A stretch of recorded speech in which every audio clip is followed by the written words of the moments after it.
Okay, everyone, welcome to this seminar today in the HEAS Series, Human Evolution in the Palaeolithic. It's really great to see you here and to welcome everybody here online as well. Incidentally, for those of you that are online, should you have a question, you can either put it in the chat or we can patch you in and you can actually speak. But it's a great pleasure to welcome Professor Axel Timmermann here today from Busan National University in South Korea. Axel is a German climate physicist and oceanographer with an interest in climate dynamics, but as well as that, interested in human evolution, human migration, dynamical systems analysis, ice sheet modeling, and sea level. This is a person you would describe as a polymath, somebody who has a wide interest in many things. And those kind of people are great because they can bring together such a lot of information and also contribute greatly to our understanding of this incredibly important period of the ancient past. Axel, for example, has worked on the IPCC as a co-author and author of the International Climate Change Research Assessment Reports. As a student, he received a Bachelor of Science in Physics and a Master of Science in Theoretical Physics in 1992 and 1995 from the University of Marburg in his native Germany.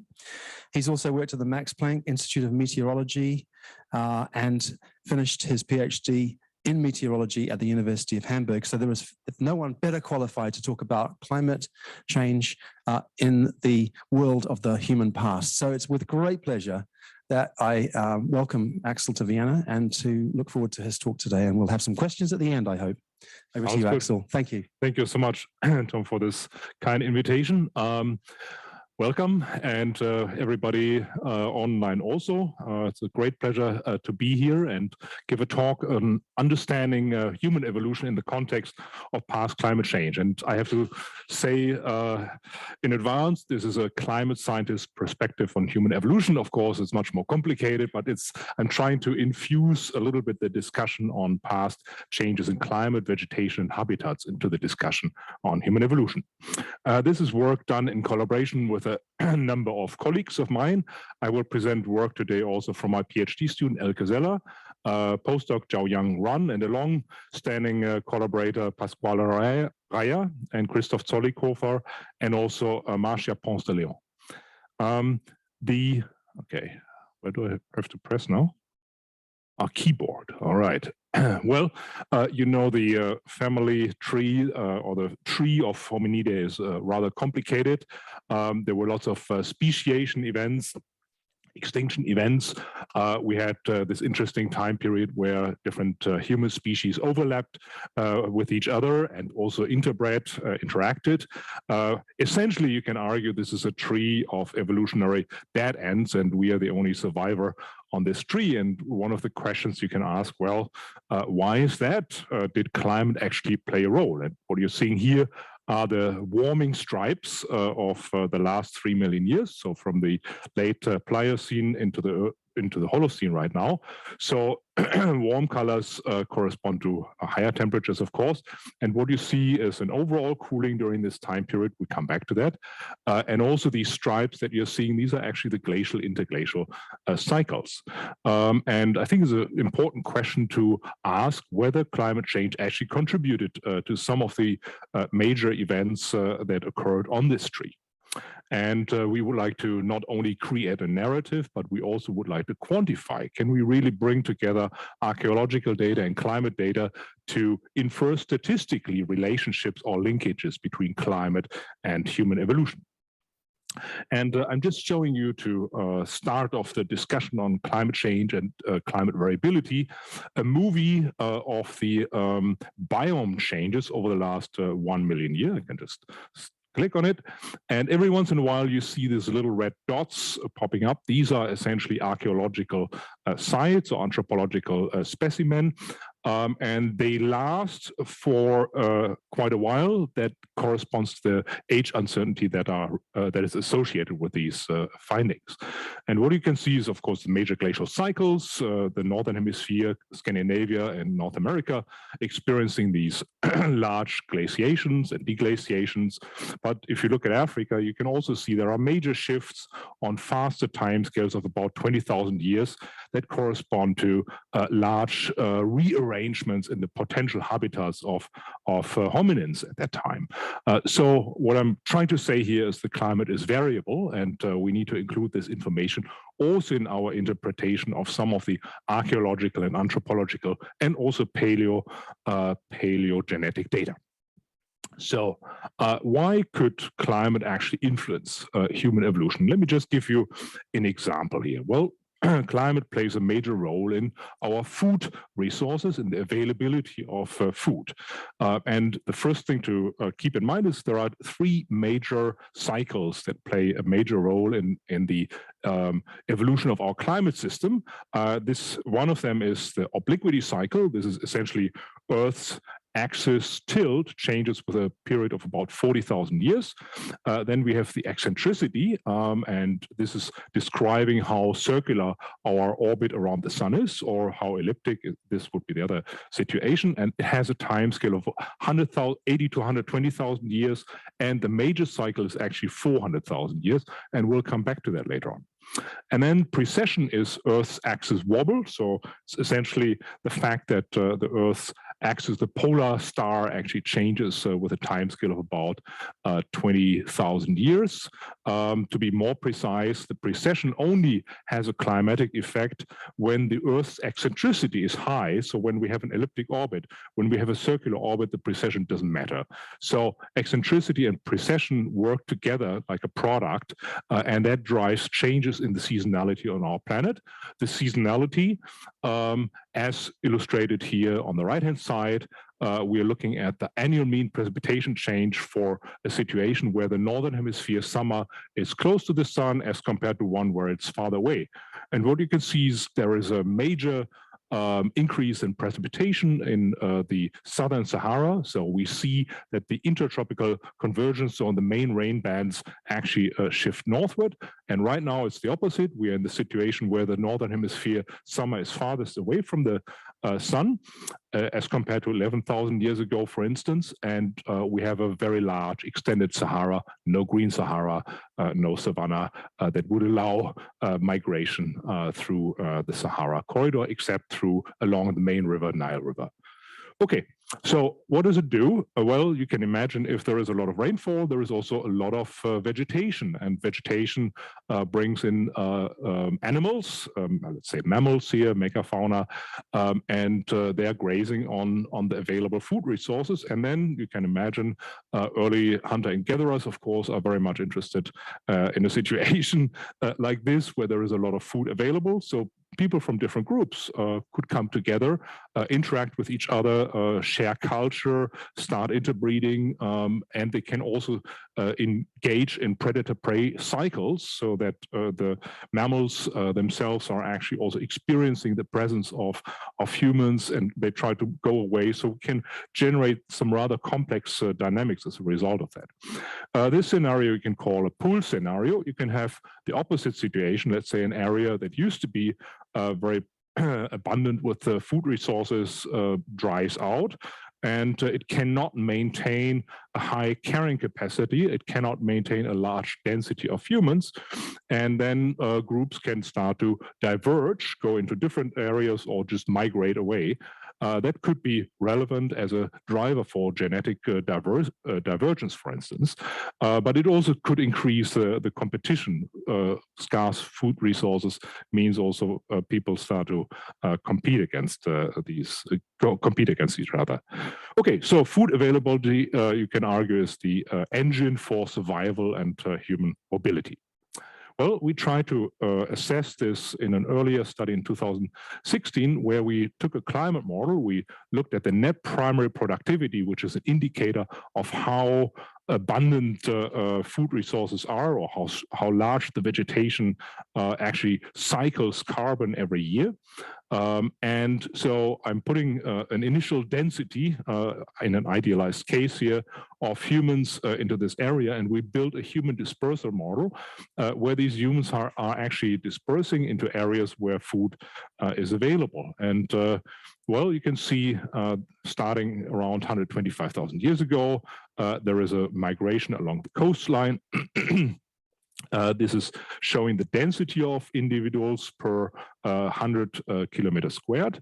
And in this simulation, you can also see the major glacial cycles as the ice sheets grow, also sea level drops, which allows them to cross into Indonesia and eventually Papua New Guinea.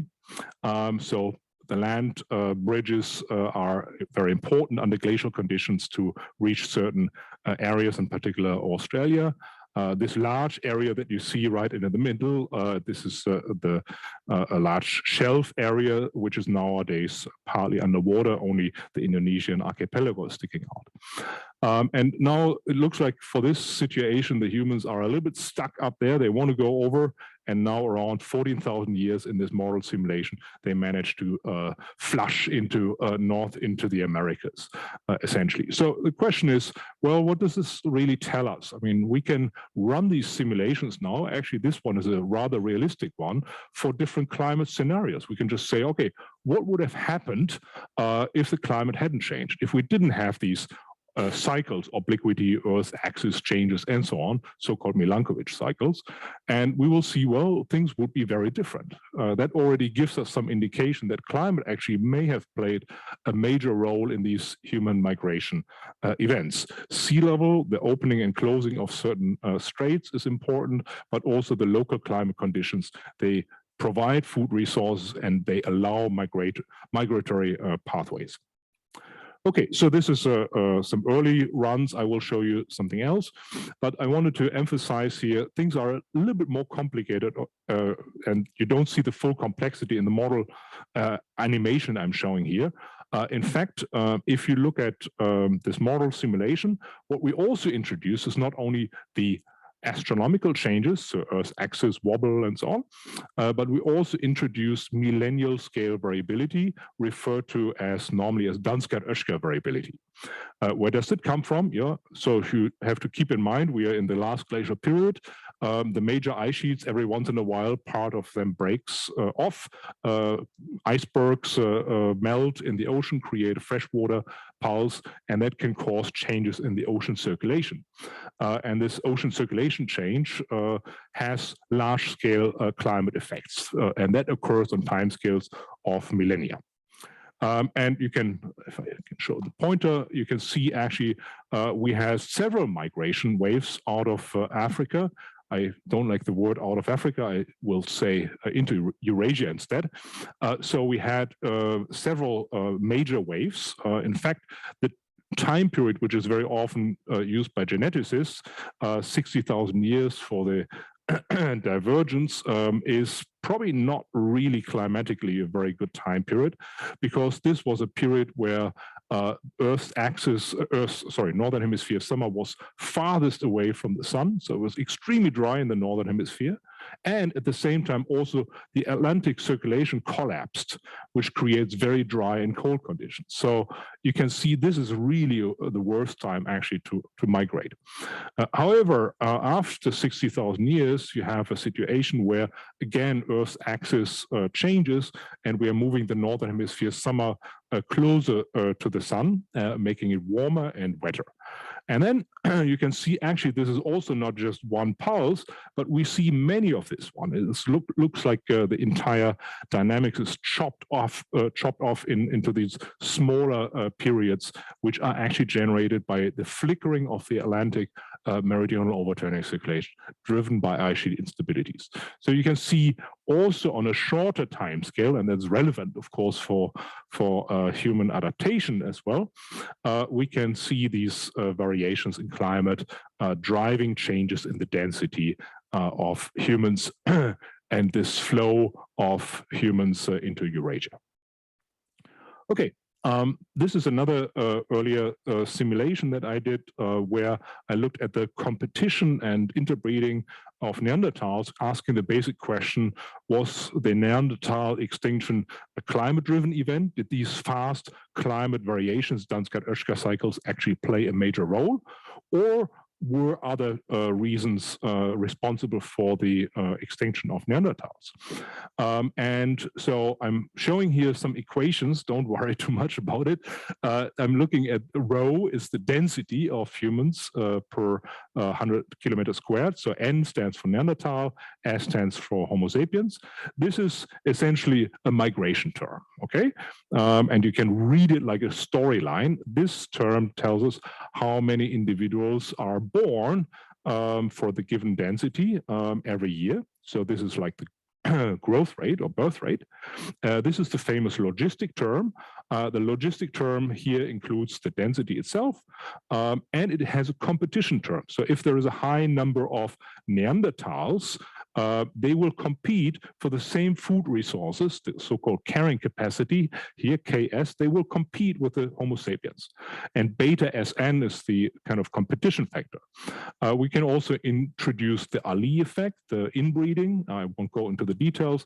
And then I also introduced an interbreeding term where one group, depending on the interbreeding rate, can become, can move, or people from one group can move into another group. So where does the climate come in? Well, the climate comes in here into the carrying capacity. The carrying capacity is driven essentially by the net primal productivity available on land, so the carbon cycle of vegetation. So the higher the net primal productivity, the more food there is, to make it simple. And I'll just run it once more, if I can. So this is an animation. These are the Neanderthals. They seem to be totally happy here. And then as the Homo sapiens starts to move into the area, well, they're stuck, sorry. Need to rerun it.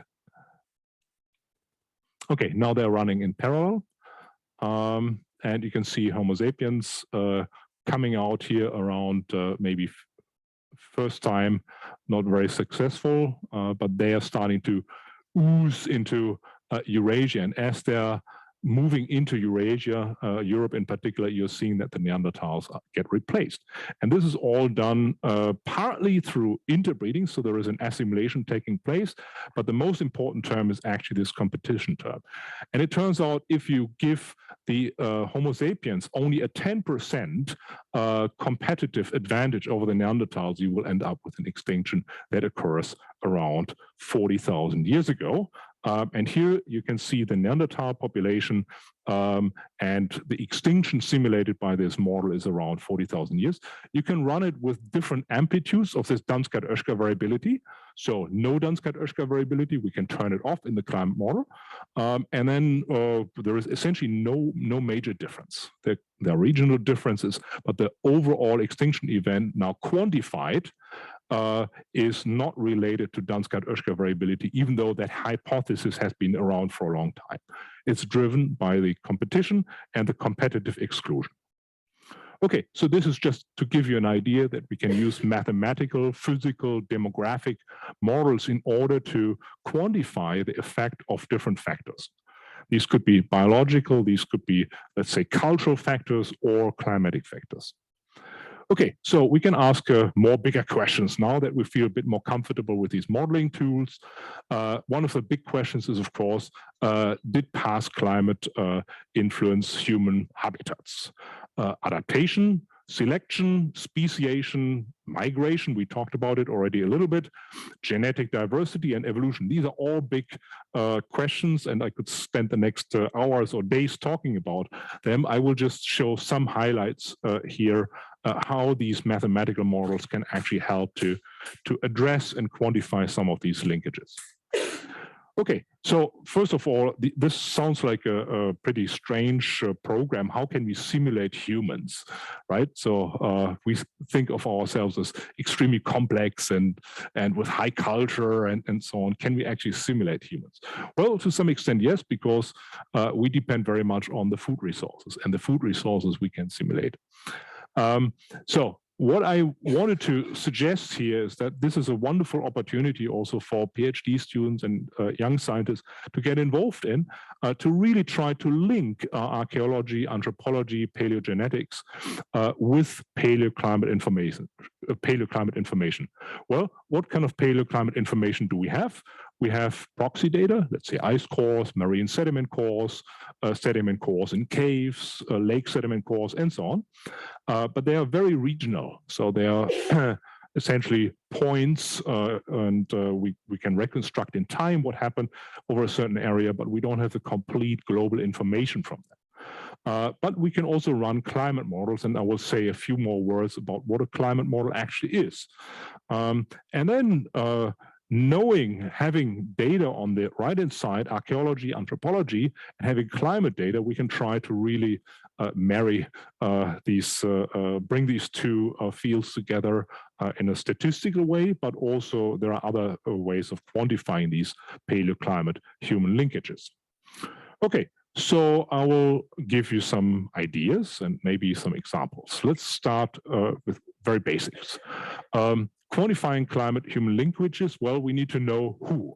So which species lived where, when, and what was the climate like? These are the four main questions that we need to get data on, quantitative data. Regarding the who, this is where our collaboration with Pasquale Raya from University of Naples started. He collected large amounts of data from the literature, essentially, where we have information. It's just an Excel spreadsheet, if you like, where we have information on the species, and there are uncertainties there. Everything in anthropology is always very controversial. But anyways, we tested these uncertainties as well. And we have information on where the location is. We include only data points that have good chronological constraints. So we know the age and have some estimate of the age uncertainty. And so mostly in this study, we focus on 5 different groups: Homo sapiens, Neanderthalensis, Heidelbergensis, Homo erectus, and then we lump habilis and ergaster into early African Homo as one group here. And again, of course, this is a lumping approach, so you can have issues with that, but this is a very simple way right now of getting some background information. Well, we need the climate also, and as I mentioned, the paleoclimate data are very sparse. That we obtain, we have ice cores, we have sometimes some regional information, we have pollen data, but to really put this into global context is very, very difficult. That's why we use a climate model. So what is a climate model? Number one, a climate model is not a statistical model. This is a very common misconception. Unfortunately, there are right now also colleagues who bring forward some statistical models, and they say these are climate models. These are not climate models. These are statistical models. A climate model is a computer code, 1.3 million lines of code. People worked on it for about 30 years. And what does the computer code do? It cracks, it solves the equations, the physical equations of radiation, how sunlight and infrared radiation gets transferred in the atmosphere. It solves the physical equations for motion in the atmosphere. It's like a weather forecast model. Actually, the atmospheric models are essentially weather forecast models. And we have ocean. We have circulation models of the ocean. Now we also include biome models, vegetation models. We have models even for marine biology. We have models for ice sheets and so on and so forth. So things are getting more and more complex. But these models are essentially ways of solving the physics equations of the climate system. It's not like a statistical interpolation or something like this. There is no statistics involved. Okay. Anyways, so we ran, I think, the longest climate model simulation ever, covering the entire Earth's history of the last 3 million years with a complex climate model.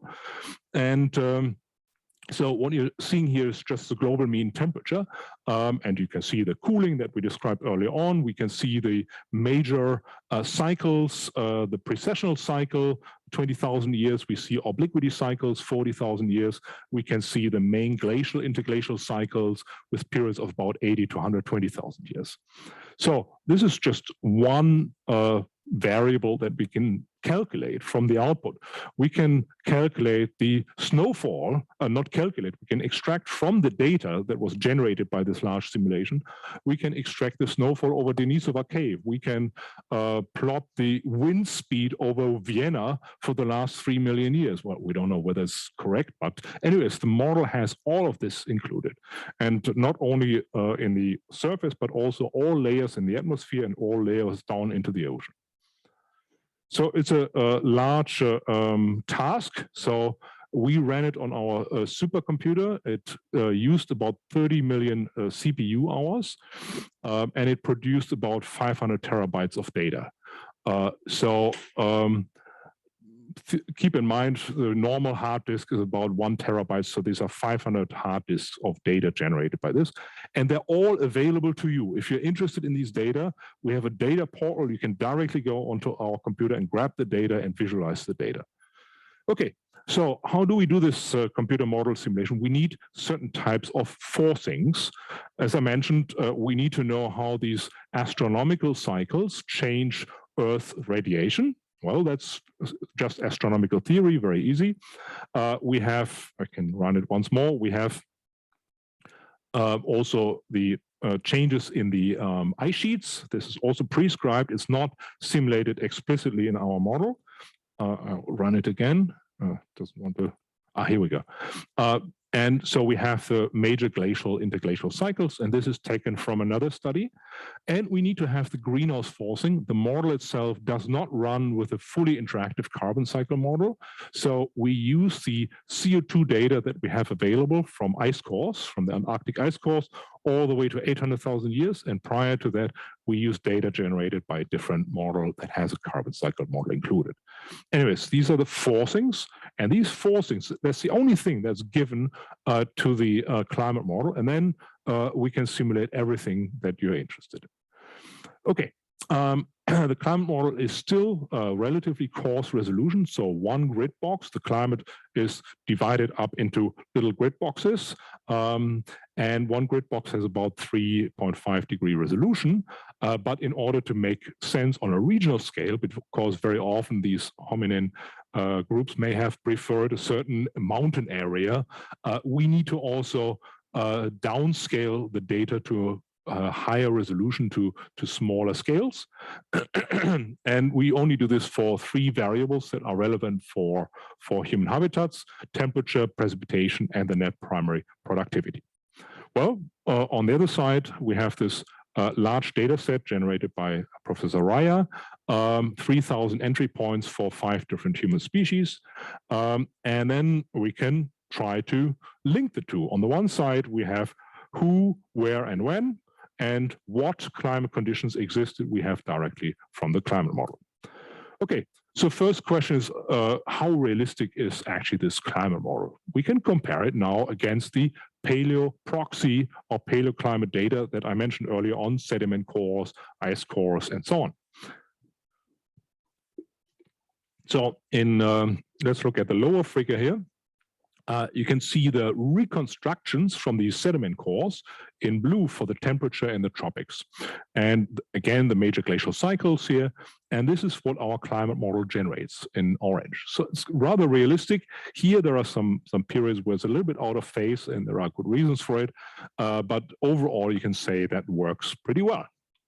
Well, we have a more detailed comparison here showing changes in precipitation. And we take mostly data from speleothems, from stalagmites, and we can compare it with the precipitation changes in our model.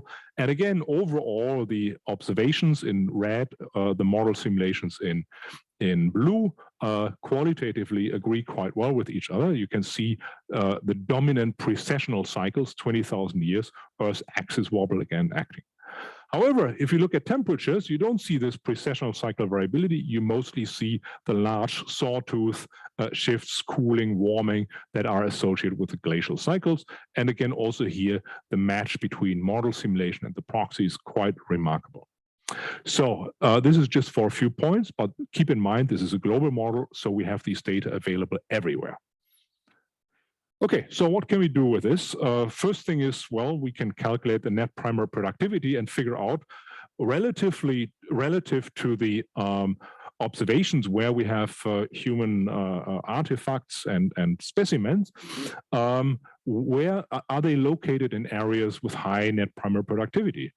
Overall, you can say, well, pretty much so. I mean, there are some exceptions, but by and large, well, we simply need food.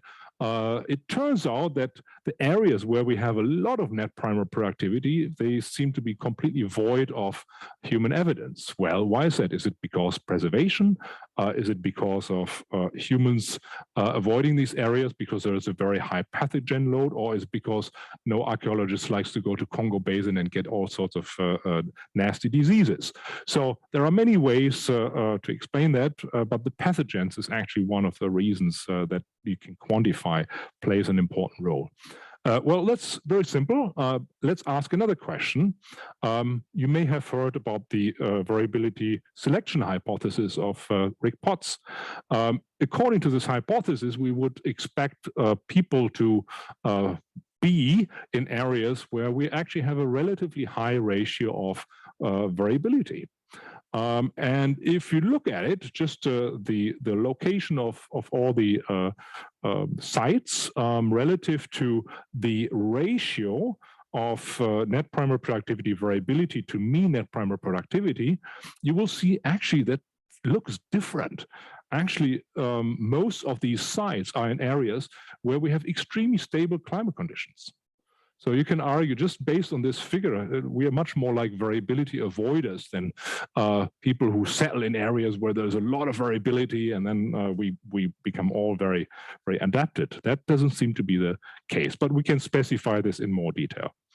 Okay, so in order now to bring these climate data and the ecological data together, we are building something that is called a climate niche model. And think about it, well, we have these data now. Let's say this is a Neanderthal skull, let's say from Neanderthal. It is at a particular location, and it existed, that individual existed for certain types of climatic parameters. And so these climatic parameters, as I mentioned, we are now obtaining from the climate model. So we can build essentially this mapping between location, or we can link climate data and the location together. And this is called habitat modeling. And essentially, a climate niche model is to project the data that we have onto this climatic plane and calculate something like, okay, how likely is it to have a human specimen out here? Well, not very likely, because there is no data point at all. So we can calculate probabilities, so-called habitat suitabilities. I will explain this a bit more in detail, just as an illustration. These are all the Neanderthal data points that we have linked to the climate conditions from our climate model that existed corresponding to the age of the Neanderthal skull or whatever you found. Okay, and these are all these green points, and clearly, I mean, there is a main center. This seems to be like the most preferred area. Out here, that's probably not a high probability to find Neanderthal. So we can build essentially around these data points, we can build probability maps. And this is the climate niche or habitat modeling approach. I will just show very briefly here how we do it. We use different climatic variables that determine the, let's say, survival in some way of early human species. Well, we need temperature, right? It shouldn't be too cold, shouldn't be too warm. So we need also precipitation. We need water essentially to survive. And when there is water, there is also other food available. So we focused essentially on 4 different climatic variables. There are now modeling studies or other statistical studies that use many more variables. I'm not a friend of that, because very often that leads to overfitting. We have just a few data, and we are trying to build a probability distribution in a higher dimensional space. So here I just illustrate this for 2 dimensions, but in reality, the climatic space that we're using is 4-dimensional. And again, these are the sites, let's say Neanderthal sites in this climatic space, what we can see is most of them cluster here, right? So we can calculate the distance away from this cluster. So this guy, for instance, is far away from the mean of the cluster, so it has a relatively low likelihood. So first of all, it has a large distance, and this distance we can quantify in a multidimensional climate space through the so-called Mahalanobis distance. It is just a way of identifying how far away are we from the main center of action, the main cluster. And then, because it's a distance, square distance, we can use statistics, chi-square statistics on the distance squared, and that allows us to calculate probability. So if we're in the center of a cluster, we have a very high probability. If we are farther away, so there's cumulative probability, we need to take 1 minus cumulative probability. If we're farther away, the probability to find a specimen out here is quite small. Okay, that's all. I mean, this is essentially the simplest type of habitat model that you can generate. There are much more sophisticated ones available. Now, let's just look at an example. Here are some Homo erectus sites. Using these 4 climatic data point, 4 climatic vectors, we essentially can calculate the habitat suitability for every grid point in our climate model. We have these 4 climate variables. Having these 4 and every grid point and every time point. Now, these 4 variables we can then translate into a probability to find a human there or not. Okay, so this is a statistical approach. And now let's apply this to our 5 main hominin species. And yes, we are lumping Homo sapiens, Neanderthals, Heidelbergensis, Erectus, and the early African groups. These are the sites that we are using. And in the background in blue, you can see the mean, temporal mean of the habitat suitability. Well, let's say we have very low probability to find Neanderthals in the Sahara. Okay, that makes sense that there has never been one found there as well. So, but also we can see, well, even though we only use the Eurasian Homo erectus, all the other ones are in this category. If we had placed Eurasian Homo erectus into this part of Africa, they would have survived. There would have been enough food available. They would have just been fine. So the habitat suitability tells us something about the potential for humans to be there. It doesn't mean they were there. There are other reasons. Okay, there is something quite remarkable. If you ask the question, what do all of these blue maps have in common? Well, one area that sticks out is that all of them have a high patch of habitat suitability or high probability in Southern Africa, and another patch actually in the Mediterranean. It's kind of interesting. So these Mediterranean climates seem to be like a unifying factor for all of these species. And then away from these Mediterranean climates, you see the main differences, of course. And we'll get back to this. Well, I mentioned this was a time average over the time period when the human species lived. But we can go now at every grid point and look at the time series, the evolution of this habitat suitability. For instance, Jebel Irhoud is a very famous example in northern Morocco. We have a skull that has been partly attributed to early Homo sapiens groups. There is some question about the interpretation. Anyways, let's just say this is an interesting site. And we can look now for the different hominin species, what would have been the likelihood, the habitat suitability to find early African humans? Well, pretty low, only 10%. Then Heidelbergensis also not great, but actually Homo sapiens is quite high. So, and we do not only see the overall level, but we also see the Milankovitch variability, the astronomical variability that I mentioned earlier on. Here you can see the dominant precessional cycles, 20,000 years, and the habitat suitability is not fixed. It just doesn't mean this area has been suitable. It means sometimes it was suitable, other times it wasn't, but we can calculate using the climate model how the suitability changed over time. This is a nice example. Down here, I use the Flores Bad area. You can see also nice precessional variability, not great for the early African species, but also the habitat suitability is modulated by the eccentricity cycle, 100,000 and 400,000 years. Remember, I mentioned that the Earth's eccentricity plays the major role of determining the effect of the precessional cycle. Well, and Neanderthal, of course, is also interesting. If we really go to Neanderthal, we can see that this brown corresponds to Heidelbergensis. Well, sometimes it was very, very suitable. This is happening in interglacial periods. But however, in glacial periods, this area is terrible. You wouldn't find a Heidelbergensis there. And the same is true for Neanderthals themselves, which means already from this one, we can figure out, well, most likely this area was inhabited during interglacials, but it was empty during glacial periods. So these are all important information that can be used to interpret existing archaeological and anthropological data. This is just showing an animation of this habitat suitability over time for Homo sapiens. And I would like to draw your attention here to this area. So Southern Africa always is a very suitable place. I mentioned that, also Eastern Africa. And every once in a while, we have these corridors of habitat suitability emerging every 20,000 years or so. You can see that this could have been a nice pathway to go from south to east or back. So it means this is also relevant for genetic diversification and cultural exchange, and many other processes could be informed by this type of information. All right, now I'm asking another question.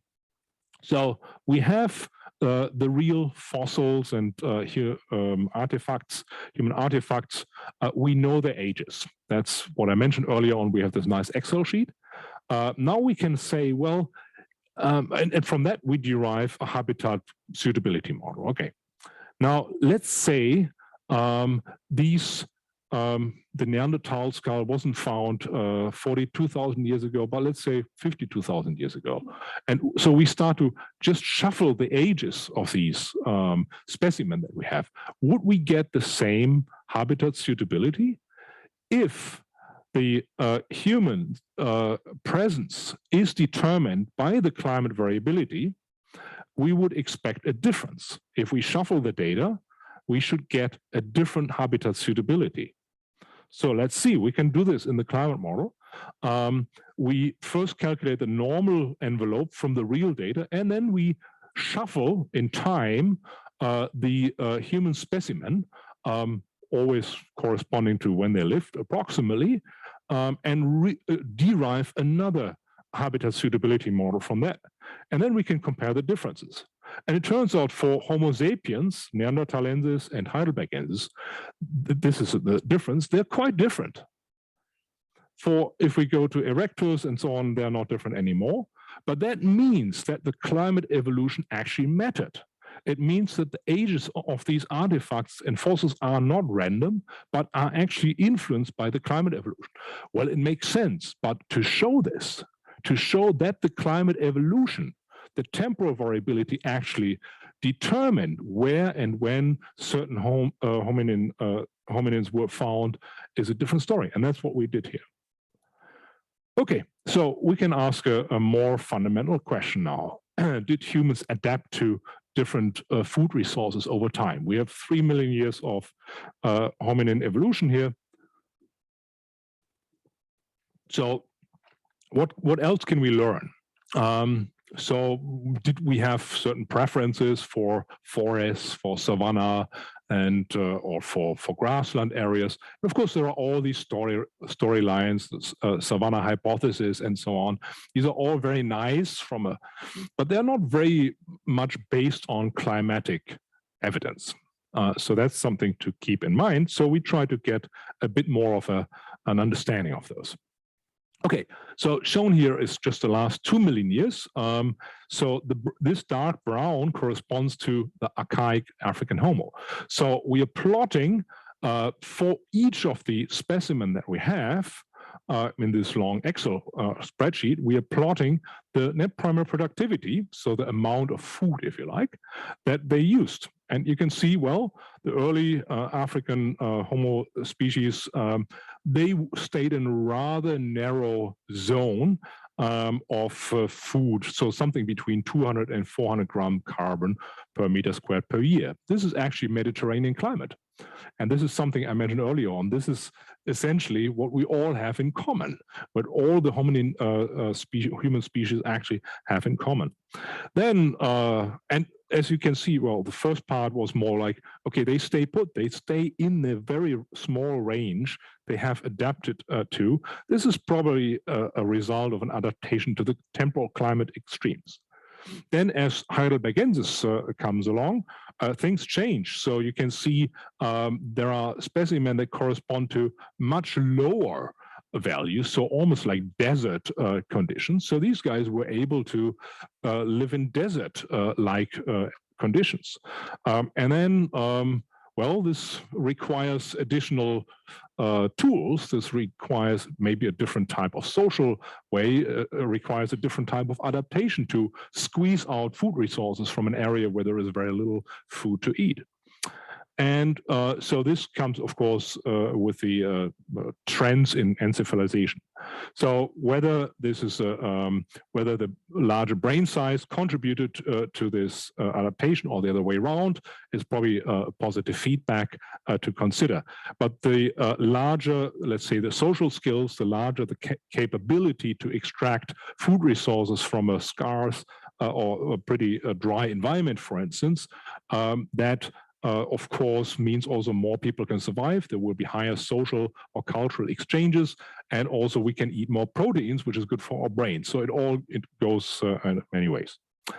Okay, and we of course know that tools have also become more sophisticated during that time period.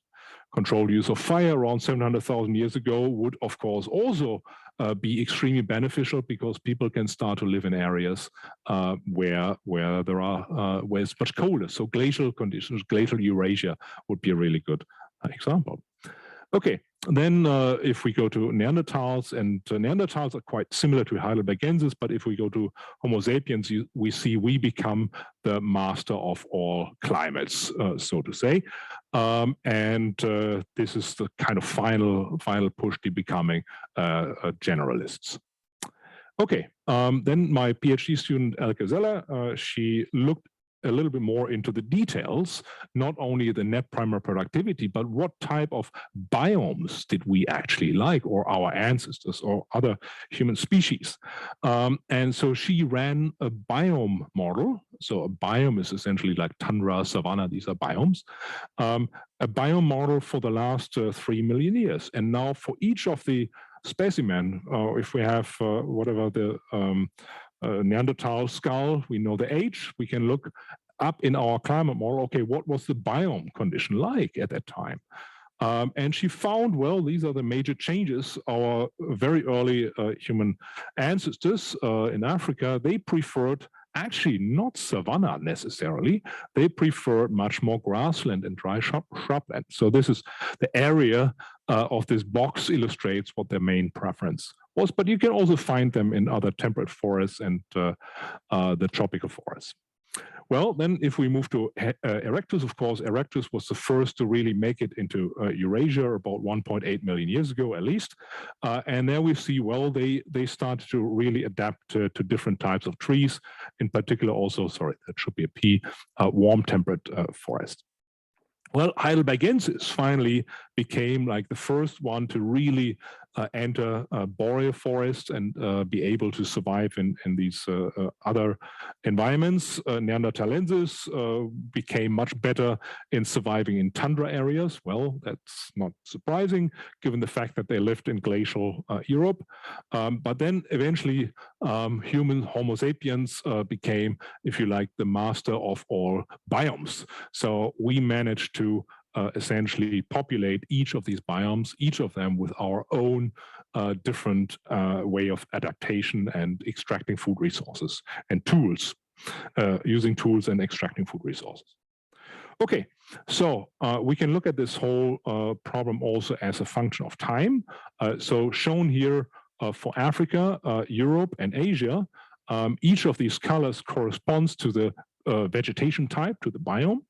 And what we see here is that in the beginning, the early African groups around 2.5 million years ago, they really preferred much more this dry shrubland and grassland. There were a few time periods where they ended up in tropical rainforest, if we can believe these biome simulations. And here, around 400,000 years ago, there is a major push into these temperate forests, but it didn't last for very long. And again, essentially, we are ending up in a situation where it's pretty much now also desert, but also savanna and grassland. Now, interesting for Europe, we see that the first push into the boreal forest, this blue color, started around 600,000 years ago. So this is very important, and it stayed like this for a long time. Then for Asia, the boreal forest doesn't seem to have played a major role, but we can see that there was a rather early adaptation also to tundra areas in Eurasia already around 300,000 years ago. So this tells us something. I mean, these are important data. If you have data points from Denisova Cave or something like this, you can put them now into context. You can say, well, this is the type of existing biome during these times. And that can be compared with existing pollen data that might be available in your sediment. Okay, so overall, let's just summarize here. We have a gradual adaptation to more complex biomes, forest biomes, starting off first with the warm temperate forest, then the temperate forest, I mentioned the boreal forest around 600,000 years, desert, and eventually tundra. So this is the type of progression, how we adapted to different type of food resources. And as we adapted also, well, through development of tools or better social skills, we were also able to extract more food resources from the environment, which improved our survival skills. Okay, so let's, let me just check the time. Oh, wow, I'm way beyond time. All right. So I will skip that part and probably go to the very end.